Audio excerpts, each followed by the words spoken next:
Greetings and welcome to the Energy Vault's fourth quarter 2025 earnings call. At this time, all participants are in a listen-only mode. A question-and-answer session will follow the formal presentation. If anyone should require operator assistance during the conference, please press star zero on your telephone keypad. Please note this conference is being recorded. I will now turn the conference over to your host, Michael Beer, Chief Financial Officer. Please go ahead, sir. Thank you. Hello and welcome to Energy Vault's fourth quarter and full year 2025 financial results conference call. As a reminder, Energy Vault's earnings press release and presentation are available now on our investor website, and we'll be referring to the presentation during this call. A replay of this call will be available later today on the investor relations portion of our website. This call is now being recorded. If you object in any way, please disconnect now. And please note that Energy Vault's earnings release and this call contain forward-looking statements that are subject to risks and uncertainties. These forward-looking statements are only estimates and may differ materially from actual future events or results due to a variety of factors. Please refer to our most recent 10-K or 10-Q filing for a list of those factors that cause our results to differ from those anticipated in any forward-looking statement. We undertake no obligation to publicly update or revise any forward-looking statements except as required by law. In addition, please note that we will be presenting and discussing certain non-GAAP information. Please refer to the safe harbor disclaimer and non-GAAP financial measures presented in our earnings release for more details, including a reconciliation to comparable GAAP measures. Joining me on the call today is Robert Piconi, our Chairman and Chief Executive Officer. At this time, I'd like to hand the call over to Robert. Thank you, Michael, and thank you to everybody for joining the call today. We're very excited to again be talking to you about our results from not only last quarter, but for the full year 2025. I'd also like to call out here up front that we've included a slightly more robust investor presentation for this earnings call. I encourage everyone on the call, if you can, to go ahead and download that and view that. We will be referring to pages of the presentation during these remarks for the earnings. So we will refer to those. Please, if you can, download that presentation and you'll be able to see some of the things that are live with some graphs that might be a little bit easier to understand. Our press release has been out, and I'd like to just get right into the numbers at the high level and then put these numbers into context a bit and some of our objectives we targeted for 2025. I think one of the first things to talk about is a contract backlog where we had significant increases sequentially of 42% quarter over quarter. But I think importantly, if you look at the last 4 to 5 quarters, 4 to 5x over where we started as we began our transition of the strategy to Asset Vault. Very significant. I think it does represent why we shifted and moved from just delivering technology and delivering projects to owning and operating them over time. And I think from an investor perspective, it's an important metric to keep an eye on. That's the metric that I think is going to guide all of our future ability to be a little more predictable and with the recurring long-term revenue streams that are very high margin. Jumping to revenue, I think a very strong finish to the year in Q4, a very large quarter for us, over $150 million for the quarter and a little over $200 million for the year. Quite significant in that we actually finished within our original revenue guidance. That's before the tariffs and before some of the volatility that, of course, we've experienced this year. I'll talk about that in just a minute. From a gross profit perspective, also finished quite strong, delivered $48 million, a lot of that on the revenue we saw in the quarter, of course, in the year, then overall over $200 million, about 8x the prior year. But importantly, look at the unit economics. So the gross margin improving from 13.4% last year to 23.6% this year. Again, I'll get into more of what's behind those numbers in just a minute. And finally, and I know this was a little bit of a surprise, we finished with that strength with a positive adjusted EBITDA. That adjusted EBITDA was essentially the result of the revenue performance, but also the strong unit economic performance in the gross margins, and also by managing our operating expense. Again, I'll add some more color around that as I get into some of the details here. I think importantly, we also are highlighting now, and you'll continue to see us highlight, our contracted megawatts. So that's a very important number that you want to watch as we continue to execute the asset vault strategy. Essentially, the larger that number grows, all of those numbers on those megawatts will be backed by long-term contracts. So that will enable us to achieve annual and recurring and predictable revenue streams, again, at much higher margins than the traditional EPC or the integration business. And that's an important number to watch, where we've taken that number now up to 540 megawatts. That also now includes some of our AI digital infrastructure wins that we'll also talk about today. And something, if you look at that mix over time, and if you look at page 13 that we'll refer to in a minute, you'll see what the implications of that, both in terms of this year with that contracted megawatts getting up to 540, and some thoughts on, as we evolve the company, what that might look like in 2030. You know, as we entered the year, and just going through some of those results, which had a very difficult start, I think that was probably one of the most difficult years we've had, that I would equate to something like the COVID year we had, where we had something that took place that was an existential threat potentially to the company, with what happened with the tariffs and just the uncertainty in the market the front half of the year. We had a few goals as we entered the year, coming off. I think one of the biggest questions investors had was around liquidity and our ability to not only put the cash on the balance sheet to manage our business, but as well to fund the large projects we were anticipating with our asset vault strategy. And that's one of the things I think I put that first here that we feel very, very good about. It's essentially, if you think about an air, water, food analogy, you obviously need air to breathe here, and that cash was fundamental. I think that started with us getting the project financings done on the two projects that we were investing in off of our balance sheet, and hence us drawing down cash at the end of 2024 as we entered 2025. So got those executed in a volatile environment. In addition, had the closure of our $300 million preferred equity fund, non-dilutive to shareholders. I think that was a major event that closed in October. To answer the question of Energy Vault, how are you going to fund the large projects you anticipate, this 1.5 gigawatt hour of projects that you want to own and operate? How is that going to be funded?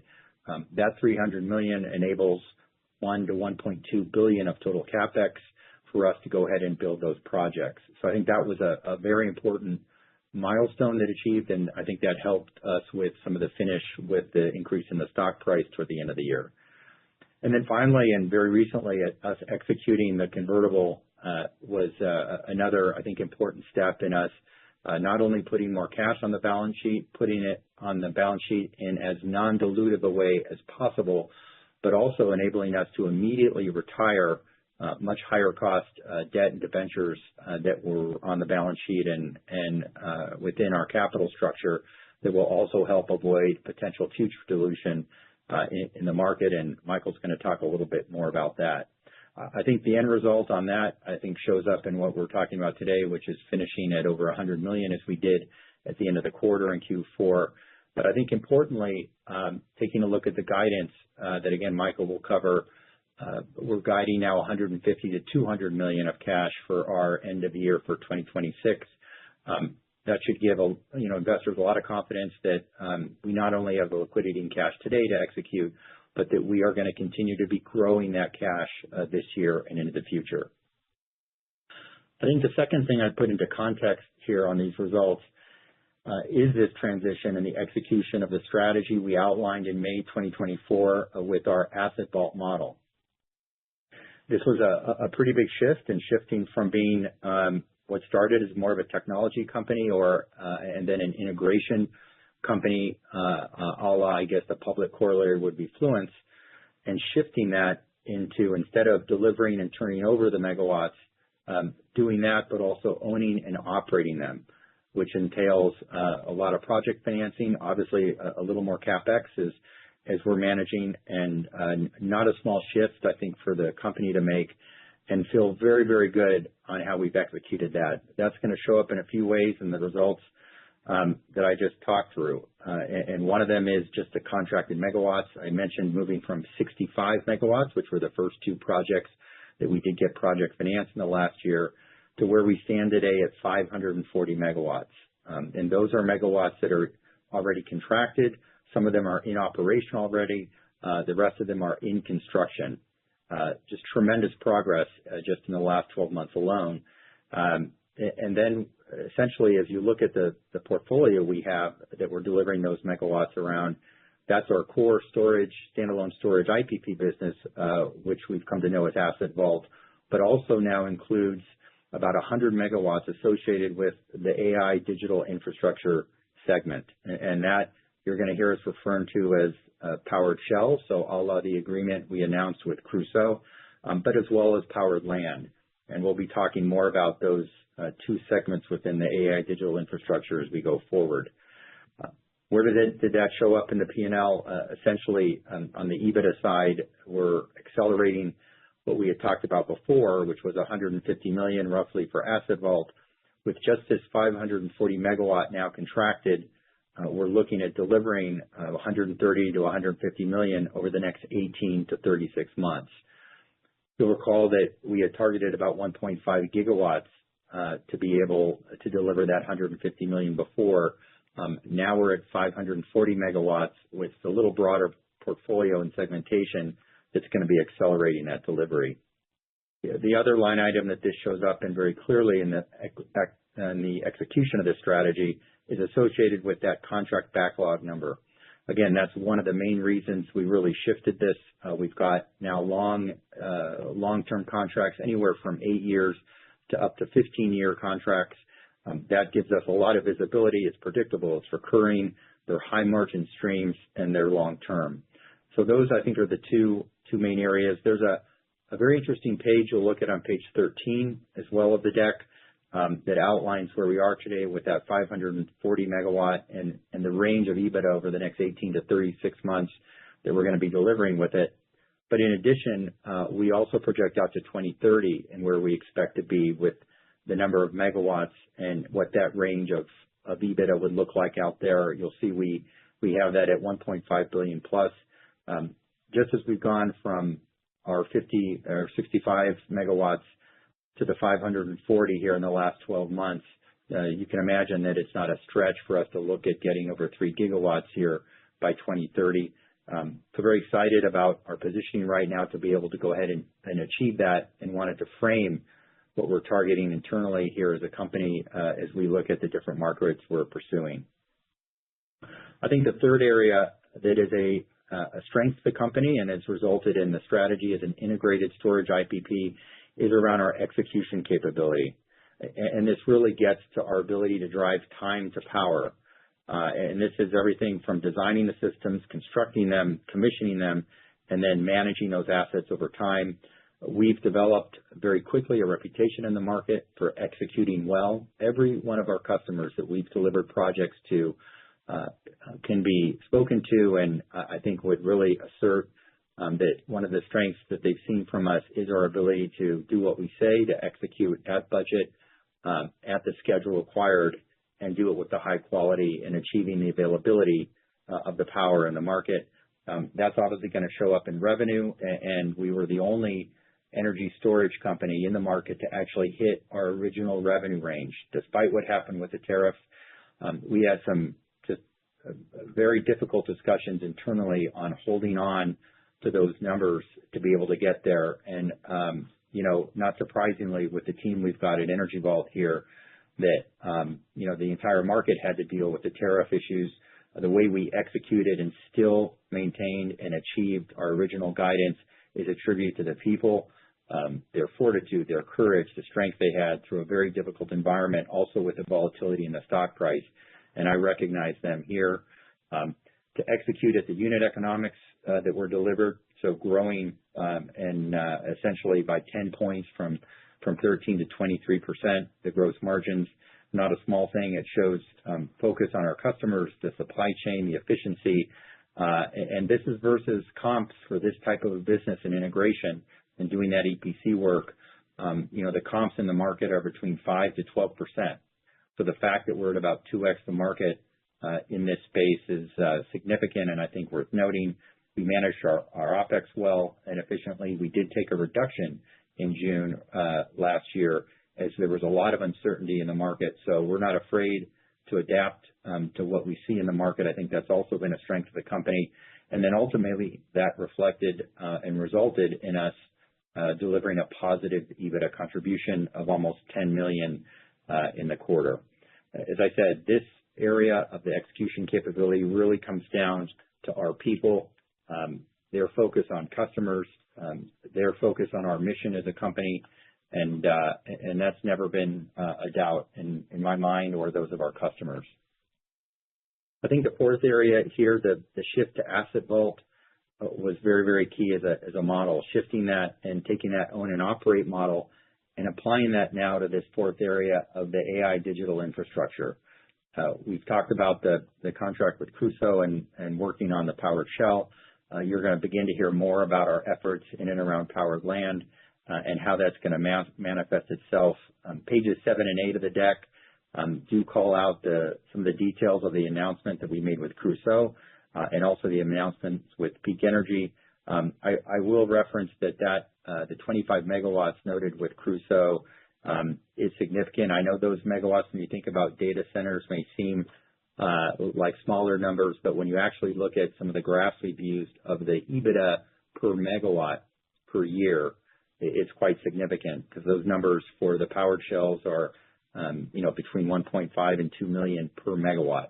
So you can imagine when you just do that math, even at 25, it is a significant and will be a significant contributor to our EBITDA and our profitability. And then finally, not a small and not lastly for any reason, but our sustainability efforts. I know in these days and the desire for sort of power of any kind, and I'd say almost at any price, we maintain, consistent with our mission as a company and our vision of the company, our focus on sustainability. And that was reflected again with improvement from S&P Global, who does their CSA, their corporate sustainability assessments every year. We finished in the top 2%, and again, also as the top energy storage company as far as sustainability goes. Very proud of the team's efforts here and continuing with our mission and now moving into a segment in the AI data infrastructure segment where I think those attributes are going to become more and more important as we make that shift and deliver that growth. I think back to the financial performance, and before turning it back to Michael, if you look at slide 4, operationally, and if you look at all the different metrics, they're starting with the backlog growth, but the delivery of the revenue, getting to the gross margin, I think, which is best in class in our market. I think a very good performance that bodes well for how we're going to be executing in 2026 now and for the next 12, 24, and 36 months. I would say from the strategic evolution of the company and stepping back, it's really important to reflect on the bigger picture of what's happened with us in the last 12 months in particular. I think we had been viewed as more of a technology provider and also as an integrator in the market. I think with our migration now and acceleration into owning and operating megawatts, and with these results and that growth in that backlog, I think there's a great corollary now as we're making this shift and now delivering these megawatts and building the projects while concurrently turning over projects to customers that led to a lot of the revenue that you saw delivered. If you go through the deck, you're going to see on pages 5 and 6 some descriptions of 2 projects that have been wins since we last spoke on the earnings of both SOSA, which is in Texas, and also in Australia, a win with our developer there around another long-term energy service agreement. Those are 14-year agreements. They're with the government in New South Wales again. Very significant. Those do go into our backlog as we sign those offtake agreements and fully consistent with our strategy. Slide 7, you're going to see some detail around the Crusoe partnership. Very excited working with Chase and Cully and the team there at Crusoe and helping them and supporting them in their Spark strategy, in particular in the modular data center space. Slide 8 talks a little bit about what we announced with Peak Energy, which is a broad global partnership, but also, very importantly, a co-development of their sodium-ion technology for batteries optimized for supporting and firming up power for the modular data center and broadly for the data center market. I think just to tie some things together then, and in closing, and as we look beyond, I think as you've come to know Energy Vault and as we progress the company, a few things really haven't changed with us. As you've seen, I think we've shown a tremendous resiliency as a company and ability, I think, to adapt to what's been a very dynamic market. Absolutely. We've got a very innovative DNA and a fabric in the company that really permeates everything we do, from the daily activities to a lot of the activities we do that are a little more forward-looking and inform us, and just simply how we listen to customers and how we deliver for our customers. I think we're maintaining still a very entrepreneurial culture in the company while continuing to put in place the processes that are going to enable us to scale and scale very quickly. And one thing that certainly has been a part of our DNA from the beginning and continues to show up in the numbers and the results is our conviction around how we execute and our passion really to execute well. That's in delivering to our teammates and our employees. That's delivering to our customers. It's delivering for our shareholders, which, as you've seen in the results, very excited about not only the delivery from what we achieved in 2025, but really that as a stepping stone to what we believe is going to be a very bright future on the company. It's relentless internally on that delivery. It's a great internal competition we almost have with ourselves, but always with a framework of continuous improvement. We always have sessions where we sit back and evaluate not as much as what went well, but what are the things we need to fix. That's everything from operational, that's processes, that's how we interact with each other as colleagues. So I think just to wrap it up, I feel very good, I think, about our positioning now as we're going to be going forward. We're targeted on the right segments, targeted on the right growth segments, the profitable ones. I think as a vertically integrated infrastructure platform, it is something unique that, as we're seeing in the results, we believe we can leverage. And that's integrated from not only being a traditional storage IPP where we're owning and operating assets, but we're leveraging as a competitive weapon our internal capability to also design those projects, to deliver them, commission them very quickly and efficiently, and then manage those assets over time. We're still making significant investments, and our most significant investments in R&D are in our software platform, our energy management system. I think that's fundamental. Enables us to manage the coexistence of not only generation technologies, whether that be fossil or renewable, but as well as various storage technologies, and something that's an important enabler for us to be agnostic as we look at defining and developing and proposing the best technical solutions for customers. I think as you've seen from the announcements, we are accelerating our growth as well through partnerships and with some of the most innovative and fast-moving companies in the world. We mentioned Crusoe, we mentioned Peak Energy. You'll be hearing more about other customers and partners as we do that. And I'd say finally, all underpinned by the capital position that we've been able to build over this last 12 months, and feel very good that that's going to continue to enable us to invest in the right segments and at the right pace.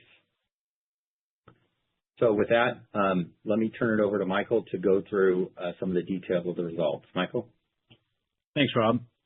Turning to our Q4 and full year 2025 results on slides 15 through 18, we delivered Q4 revenue of $153.3 million compared to $33.5 million in the prior year quarter, reflecting strong project execution in both Australia with ACEN and the U.S. with Consumers Energy, along with initial contribution from our Asset Vault portfolio, including projects in Calistoga and Cross Trails. For the full year 2025, revenue was $203.7 million, representing over 340% growth year over year, and coming within our previously issued guidance range. This growth was primarily driven by the ramp in energy storage solutions in Australia and the U.S., as well as commencement of operations from first assets within the Asset Vault portfolio. Q4 GAAP gross profit of $31.6 million compared to $2.6 million in the prior year quarter, resulting in Q4 gross margin of 20.6% versus 7.8% in the prior year period. For the full year, GAAP gross profit reached $48 million, improving nearly eightfold versus the prior year, with gross margin of 23.6%, up 10 percentage points compared to 13.4% last year, reflecting both increased revenue scale and more favorable business mix. Q4 adjusted EBITDA turned positive to $9.8 million, compared to a loss of $13.4 million in the prior year quarter, driven by strong revenue ramp and improved gross profit contribution. For the full year, adjusted EBITDA improved to a loss of $21.2 million, compared to a loss of $58 million in 2024, representing a significant year-over-year improvement as the business continues to scale. Adjusted net income also turned positive in the fourth quarter at $3.7 million, compared to a loss of $25 million in the prior year period, reflecting the strong operational leverage achieved in the quarter. Cash positioning and financing. Total cash as of December 31st, 2025 was $103.4 million, up more than threefold versus the prior year, and up 67% sequentially from Q3, coming in above our previously issued guidance range. Subsequent to year-end, we further strengthened the balance sheet through several strategic financing initiatives. In February 2026, the company completed a $150 million convertible senior notes offering, upsized from $125 million, with a portion of the proceeds used to repay $45 million in higher cost principal debt. This transaction enhances our liquidity and financial flexibility as we continue executing on our growth strategy. We also implemented a capped call, resulting in an implied conversion price of $8.12 per share. As previously discussed at the company's Investor and Analyst Day last fall, we closed a $300 million preferred equity agreement with OIC to support the launch and expansion of our Asset Vault own and operate platform, which we'll discuss further in a moment. Latest backlog and developed pipeline, as detailed on slide 19. As of December 31st, 2025, the company reported a revenue backlog of $1.3 billion, representing 3x growth versus the prior year and 42% sequential growth versus the end of the third quarter. This increase reflects continued commercial momentum across several areas of the business, as well as additional contracted projects and services across our global storage portfolio. On the development side, we continue to expand the Asset Vault portfolio, including the acquisition of the 150 megawatt SOSA battery storage project in Texas, which represents the fourth project in the Asset Vault platform. And Energy Vault's Australian development partner, Bridge Energy, was awarded the 14-year long-term energy service agreement by Australia Services for the Ebor battery project in New South Wales. The 100 megawatt, 870 megawatt hour project is expected to provide 8 hours of dispatchable capacity and is expected to commence operations in 2028, subject to obtaining necessary contractual and regulatory approvals. Energy Vault holds an exclusive option to acquire and construct the project, which will utilize our proprietary B-Vault technology and EMS, and will be owned and operated within the company's Asset Vault platform. In addition to ongoing project deployments in Switzerland, we recently announced an agreement in the EU with EU Green Energy to deploy up to 1.8 gigawatt hours of battery storage over the next 4 years, including a 400 megawatt hour project in Albania, subject to final legislative approval.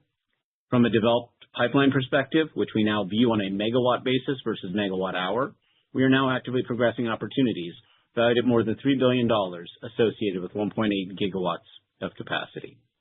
Taken together, our advanced development pipeline and contracted backlog provide strong visibility into the next phase of growth for the company. Turning now to Asset Vault, our strategic own and operate platform. Asset Vault is designed to create a vertically integrated ecosystem that captures value across the entire energy storage lifecycle. With the backing of the $300 million pref equity from OIC, Asset Vault positions the company to accelerate the deployment of more than 1.5 gigawatts of storage capacity across priority markets, including the United States, Australia, and Europe. We've already placed the first two projects, Calistoga and Crossrails, into service, and on a standalone basis, these assets are expected to generate $10 million in annualized adjusted EBITDA. Looking forward, the Asset Vault Fund 1 is expected to contribute roughly $60 million in recurring adjusted EBITDA once the currently identified projects reach operation, with the potential to scale to $100 to $150 million in recurring adjusted EBITDA by year-end 2029 as additional projects are developed and brought online. Importantly, this platform enables us to generate predictable, recurring, and high-margin infrastructure cash flows, while also unlocking meaningful synergies with our EPC integration business and supplier relationships. We are expecting to complete project financing for the 150-megawatt SOSA project during the second quarter of 2026 and the 125-megawatt 8-hour Stony Creek project in the second half of 2026. We estimate $75 to $100 million in full-year 2026 internal project integration work to be completed, which is expected to yield a 15% cash margin along with the capitalization of associated labor. Please note, this contribution will not appear in either consolidated GAAP revenue or gross margin given the consolidation of majority-owned projects, but it is expected to generate positive cash flow in excess of Energy Vault's equity investment. Turning to our outlook. For full year 2026, we're estimating revenue in the range of $225 to $300 million, representing roughly 30% growth at the midpoint compared to 2025. This outlook reflects the timing of U.S. battery deliveries, third-party project timelines, full-year contribution from operating assets within Asset Vault, and the initial contribution from our modular AI data center initiatives.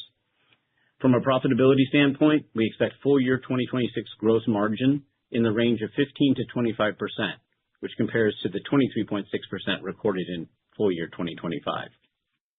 From a liquidity perspective, we are targeting total cash of $150 to $200 million by the end of 2026, supported by the recent convertible notes, the project-level financing, expected ITC proceeds of approximately $40 million, customer receivables, and ongoing project execution work. With that, I'll hand the call back over to Rob. Michael, thank you. We'll wrap up here now and open for questions. Before I do, I think it's important just to note that we, as a company, are and have, I think, from a positioning perspective, feel very good about where we are with liquidity, with the portfolio we have to deliver, and I think most importantly, the team we have at Energy Vault to go ahead and deliver and execute well, as you've just seen from the results. I'll call your attention again to page 13. If you look at that, you'll get a sense of some of the new segments that we're pursuing there in not only evolving as we have from our standalone storage into the powered land and the powered shell area and what we're targeting as a company. And there's a lot of other information in the deck about the results that I encourage you to look through. With that, operator, we'll turn it back to you for questions. Thank you. We will now be conducting a question and answer session. If you would like to ask a question, please press star 1 on your telephone keypad.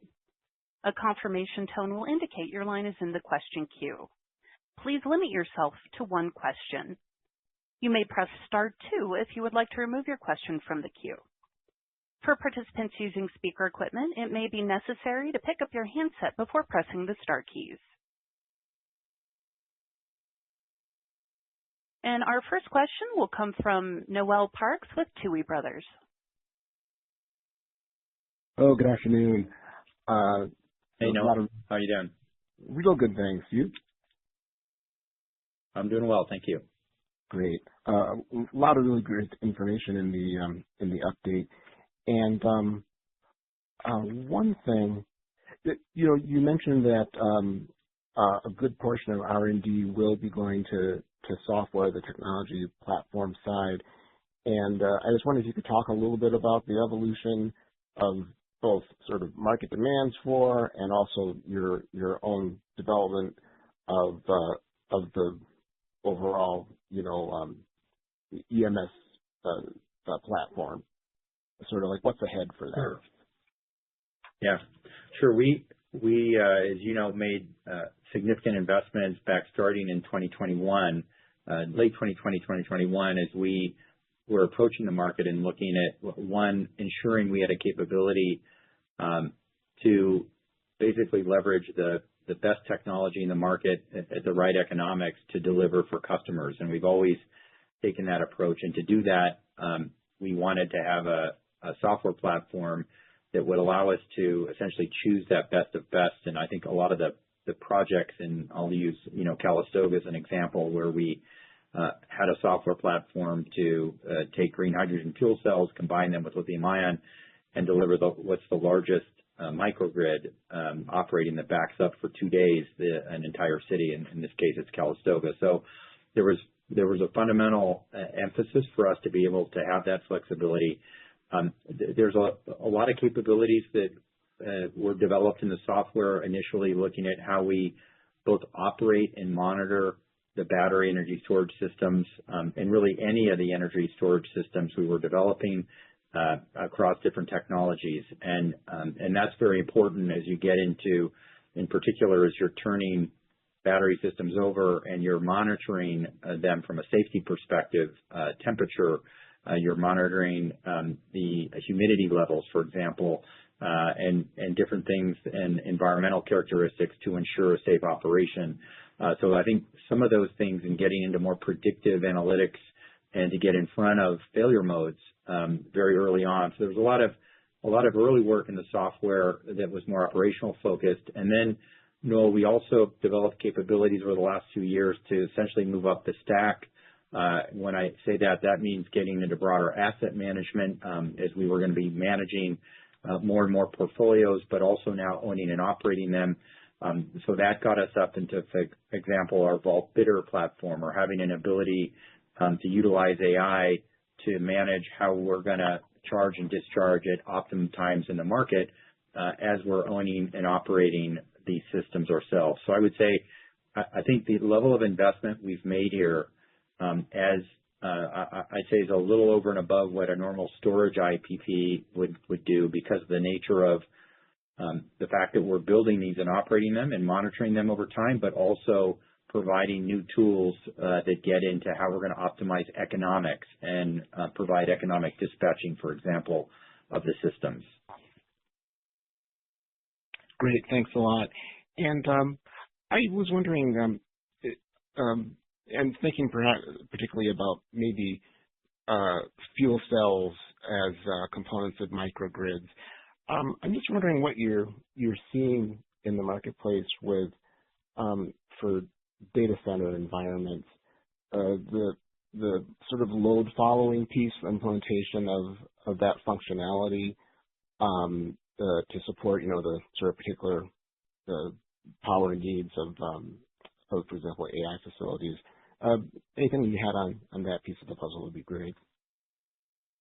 Sure. Yeah, we're looking at and developing a lot of different technologies to optimize how, for example, data centers are dealing with the inference models and how they're dealing with some of the spiking and the volatility. And hence, for example, what we announced with Peak Energy and their new sodium-ion battery, and looking at a more optimized battery performance system to support not only what you would consider as sort of standard backup for data center, but as well the data center at the edge and the modular data centers. So we're looking at that optimization. And by the way, that doesn't exclude, for example, standalone microgrids, or utilizing, for example, fuel cells potentially as sort of island or essentially off-grid type of backup systems. So we're looking at a few different models and technology, and even some trials with some customers. And hence, you've seen 1 or 2 announcements from us around looking at that and those technologies. I'd say fundamentally, that firming between looking at combining, for example, a renewable asset that's intermittent like solar with a storage asset and some level of, potentially some fossil and other generation, let's call it, technology. I think we're right in the middle of all of these different hybrid systems in it, and it will be different. I think the technology that's going to be applied based on where it resides in the network, meaning at the edge or supporting some of the larger data centers. Great. And just the last one for me. I wonder if you could, given the gross margin for the year coming in, near the high end of the guidance, I wonder if you could just sort of tease out a little bit that margin improvement, and maybe just how it came in at the high end as opposed to being a little bit narrower? Yeah, sure. Happy to. It's definitely something we're very focused on, and it really gets down to those unit economics. And for us, as we deliver the projects, and if you look at the nature of the revenue that was delivered, a lot of that recognized revenue is coming from us building and turning over these systems. So we're building them, commissioning them, and turning them over. So one is we have I think, a very strong confidence in how we deliver projects and ensure that we can be very cost effective and shrink timelines and deliver an accelerated schedules on site. We do that through, for example, building digital twins before we even get to a site. So we model the site before we come on site.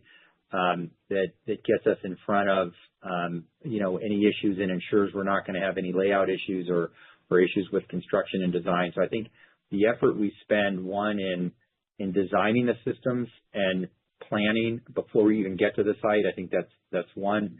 I think the speed at which, therefore, we're able to shrink the actual time from mechanical completion to when you have the site up fully visible through cold and hot commissioning. We do that really at lightning speed. I think we're one of the best in the industry at shrinking that timeline, as our customers would attest. So that saves a lot of cost and time on site. That obviously shows up in gross margin. So all of this lower cost and efficiency will show up in gross margin. And then the third thing I say is how we've managed the supply chain. And the team, and this is all under Akshay Ladwa, who runs essentially all of our execution, as well as the battery design and the software area of the company, is our chief operating officer. That the work done to ensure we have flexible partners, especially as we've had to deal with the FIOC and some of the tariff areas this year, that was fundamental. So we didn't have to take any massive hits that would have, of course, hit that gross margin. And I think, Noel, the results are pretty clear. You can compare us, I think, given the revenue we're recognizing now, to, the only other pure play, I think, public is Fluence out there. And I know they had a difficult quarter last quarter at about 5% gross margin, but they're still averaging, somewhere in around 12-13% from the prior 4 quarters before the last one. So we're really achieving something in this space about 2x the market for what includes a big EPC component, which I know is typically something that's a little tougher road as far as managing your cost goes. But I think it's for those reasons I've mentioned, those 3 reasons, I think it's really become a strength for us. Great. Thanks a lot. Thanks, Noel. And as a reminder, that is star 1 if you'd like to ask a question. We'll go next to Sid Rajeev with Fundamental Research. Hi, Hey, Sid. congratulations on the results. And yes, love the new deck highlighting both your short-term and long-term vision. My question is regarding your project financing, if I may. How much are you planning for both SOSA and Stony Creek? Maybe some color on the CapEx for both. Yeah, sure. As we highlighted in the deck, we're expecting somewhere on the order of $125 to $150 million in total project cost for the SOSA project. In the U.S., based on past experience, not unreasonable to assume sort of, let's call it 40% type leverage on the project from a project financing perspective. And then remember, here in the U.S., we would anticipate a 40% gross ITC. So hopefully that helps with some of the modeling. In terms of Stony Creek, which that project financing is really envisioned to be sort of a second half event, we've kicked it off some of the preliminary parts of that process.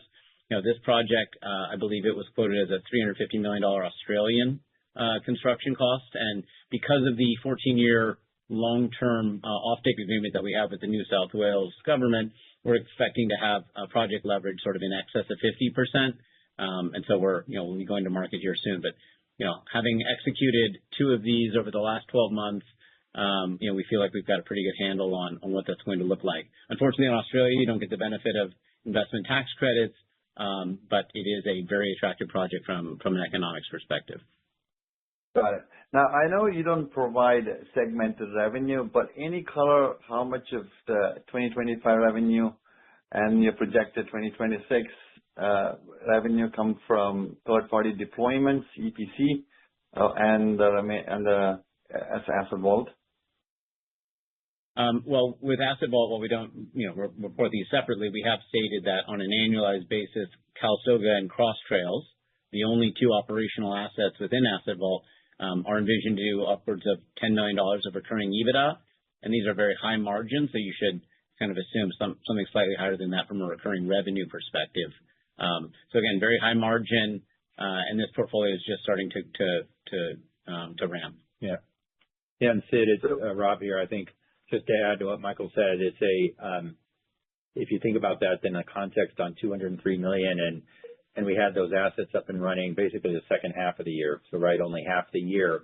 So it was a very small portion of the revenue in 2025, and yet those contributions as we go forward is those revenues now, in particular, not as much this year, but as we get into 27 and 28, when the revenue is going to come off of those long-term service agreements, and they're going to be coming in the 70 to 80% gross margin range, you're going to begin to see a real shift on that gross margin line as these assets that we've contracted, that 540 megawatt now, that's either contracted or in construction.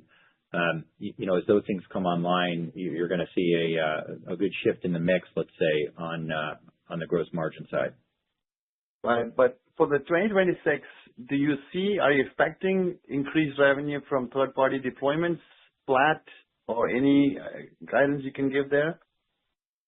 Yeah, the total revenue guidance of 225 to 300 is obviously an increase, and the majority of which would come from third-party projects. Okay. Just finally, last question. The contract backlog, $1.3 billion, it doesn't include the latest fifth project, right? The one you recently signed after December? That does include the fifth project. There is still upside associated with the fourth project based on where we are with the offtake and the project financing on that project. Yeah. Okay. Thanks, gentlemen. Yeah. Thanks, Sid. And this now concludes our question and answer session. I would like to turn the floor back over to Robert Piconi for closing comments. Okay. Thank you, operator. Again, I want to thank everybody for joining. Special thanks to our employees that persevered through, I think it was a very volatile year for sure, and one that we're very excited now to look at how we're going to build this platform and continue to have another growth year here, as Michael referenced, in 2026, and looking forward to sharing a lot more details around those things and some new things we're working on in the quarters to come. Thank you very much. Ladies and gentlemen, thank you for your participation. This does conclude today's teleconference. You may disconnect your lines and have a wonderful day.